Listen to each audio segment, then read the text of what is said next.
What are some of the precautions, doctor, that parents can take to avoid infant poisonings? Because it happens. Yeah. It's a problem. It is a big problem. And one of the most recent, or actually the most frequent causes are common stuff that we have at home, you know, for cleaning the kitchen or using as any soaps or any ammonia or any Clorox for the clothing. Those are very common. But don't forget the other medications, Tylenol, Advil, and all those medications. And we leave them around the house. The kids are very curious and they want to taste them.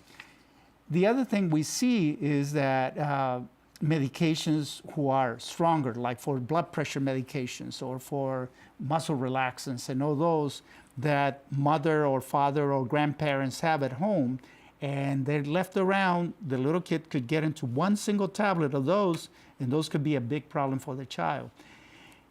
The rare ones, and for those smokers, you know, we see those little pieces of cigarettes, okay, that the kids like to chew.